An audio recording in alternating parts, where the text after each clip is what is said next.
Hello, everyone, and welcome back to the Mogul Performance Podcast.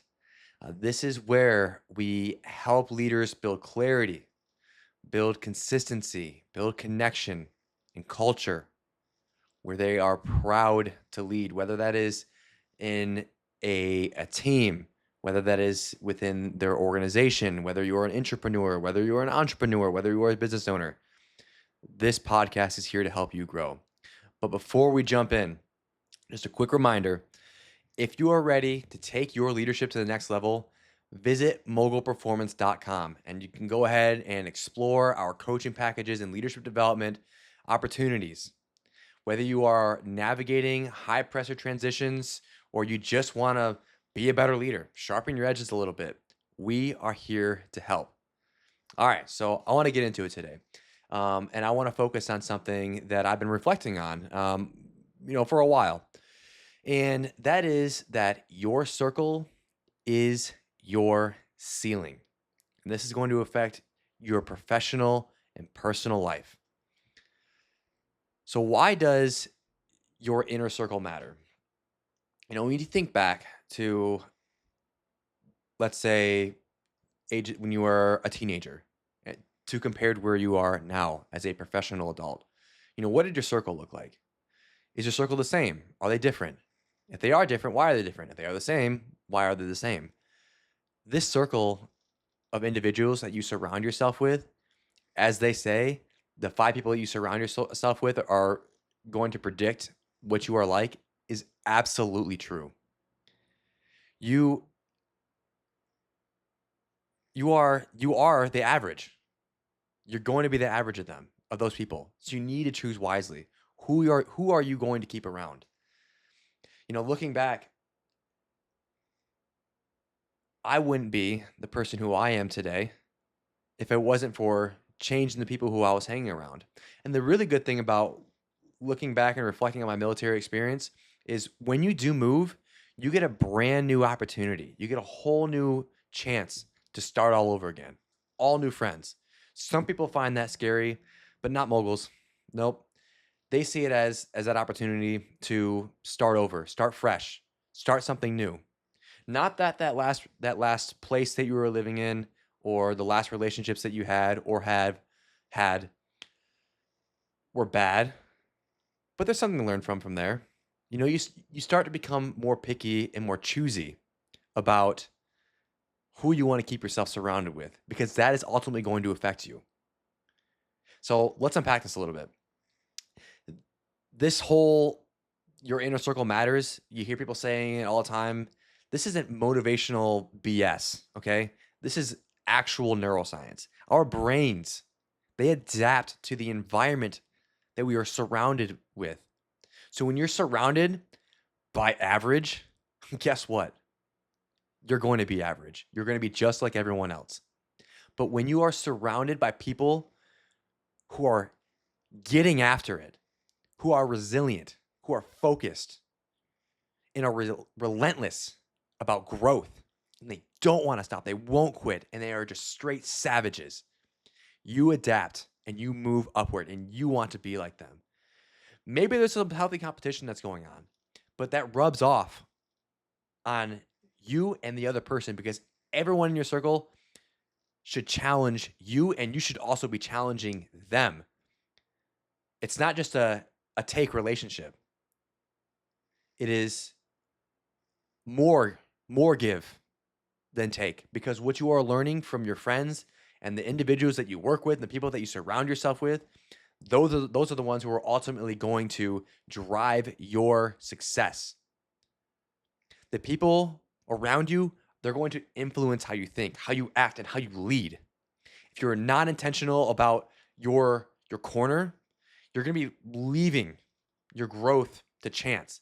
And chance, hope for greatness, hope for something good to happen, that's a shit strategy. That's not what we do. So I want to look back on a personal experience to help create some connection here. I worked at an agency in DC where I was surrounded by the top tier professionals. This is when I was in the Air Force. And the agency, what they do, and I know this because I actually recruited for them at the end of my time there, they recruit the top tier talent across the world. So I was great in my first organization that I was at. I got promoted early every single time. I had the best evaluations every single year. And you know what? That got to my head. I'm not going to lie. It really did. But when I got to this next agency, I was with everyone else who was like me in their previous organization. They were the cream of the crop. They were the top.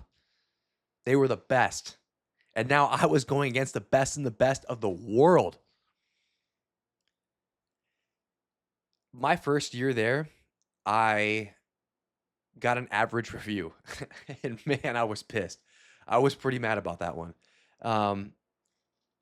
But that also pushed me. I wanted to be the best. I wanted to do better. And I wanted to learn from others to know how to be the best, how to be successful in that organization.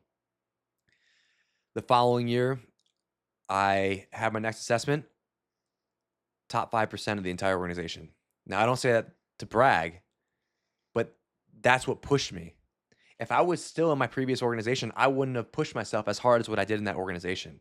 I took on things I never thought was possible. I didn't even think I was going to go get my doctorate until I was in that organization. You know why? Because everyone was getting after it. Every single person. Not one person left something on the table. They took it all the way at all times. And being surrounded by people like that, the standard of being elite, that's a necessity.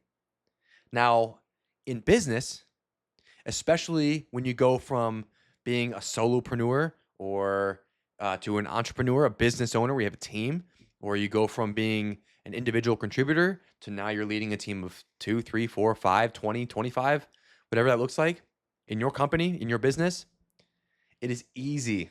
It's easy to drift. You might not be surrounded by high performers. So you need to set the standard, and you need to intentionally build your network, who you surround yourself with, to carry that over to your team. That's one of the business lessons that I learned in business, is that you don't rise to your goals. You fall to the level of your circle, the people who you surround yourself with. Your goals naturally happen when you are surrounded by the right kind of people. So you know what they say? They always say that if you're the smartest person in the room, you're wrong, and you're not surrounded by the right people. Many leaders don't realize their environment is holding them back. Again, if you were the smartest person, if you were the most ambitious individual in the room all the time, you've outgrown it. You've outgrown that circle. It's time to move on. I mean, that's the truth. It's time to move. Other signs could be that you leave conversations just feeling just bleh, not good, drained. You don't feel energized. It's not filling you up. You're scared to talk about your goals. You know, that can be a really hard thing to accept, is that when you share your goals with somebody who doesn't understand, you want to hold them back. What about the people who you want to share your goals with? The people who you can share your goals with, and they look at you and they crack a smile and they're like, and they just say, hell yeah. Those are the people you want to be surrounded with. If your goals make the people, your friends, feel uncomfortable, I hate to say this to you, but they're going to be the ones who are going to try to take you down. They want you to be like them because that makes them feel more comfortable. Surround yourself by people who want to hear what you're working on, who want to know what your goals are. And they'll tell you, maybe they'll say, hey, you know what? Your goal, it's not big enough. Dream bigger. Set a bigger goal. Your goal shouldn't be that easy. And then also, the last sign is there is no one in your life who challenges you.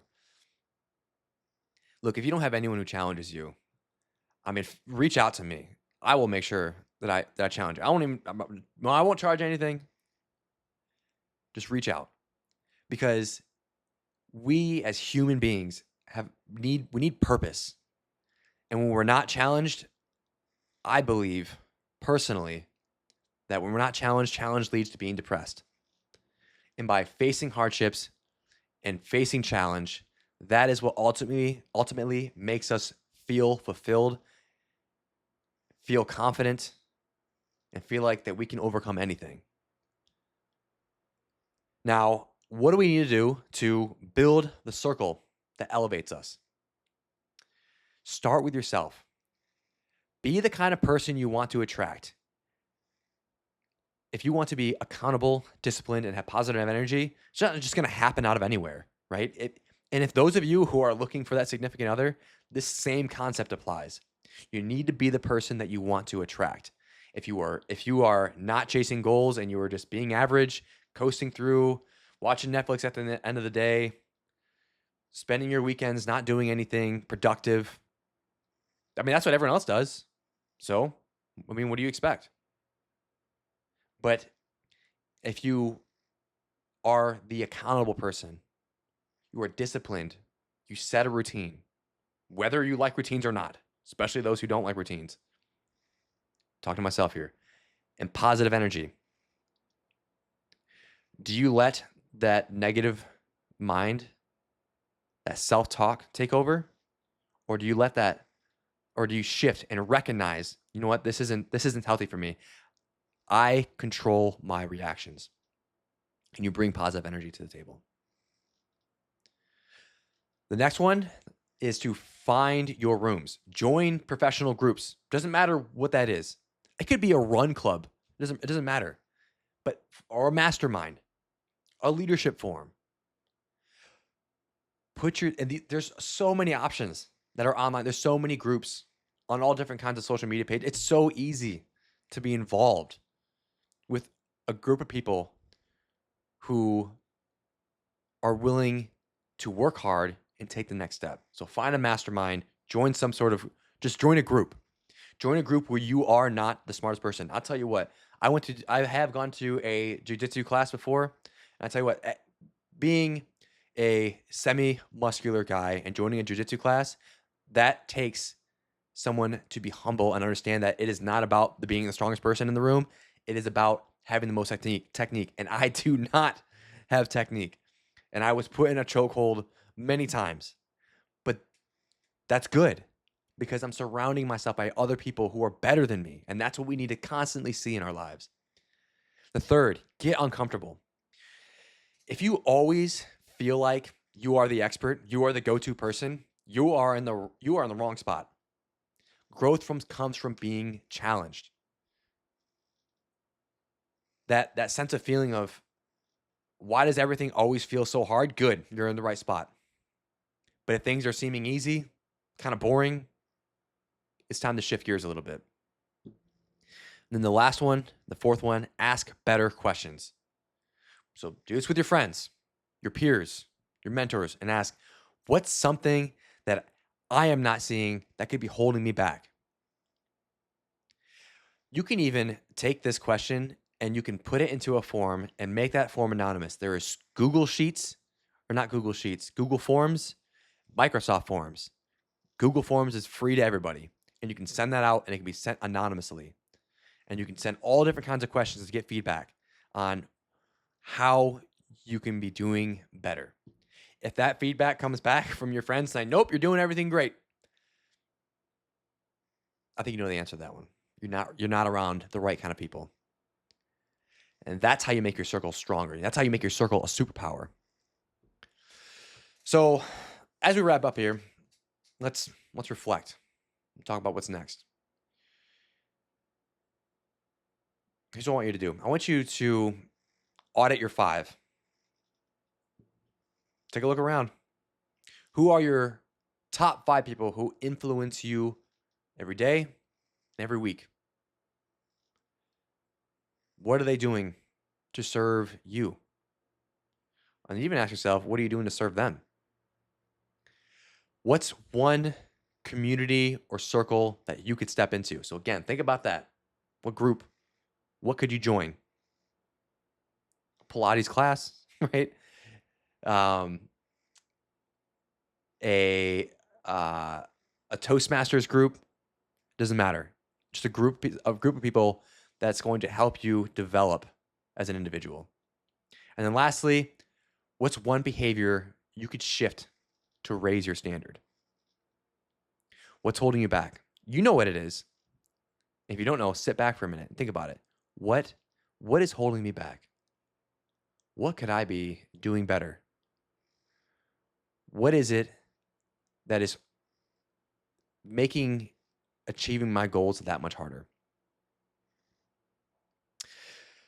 So that's going to wrap it up for the Mogul Performance Podcast for today. I want to thank you for tuning in. If this episode hit home, do me a favor.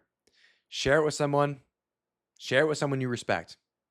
Share it with someone that you consider to be a high performer, because this Mogul Performance, being a mogul, that's where they belong.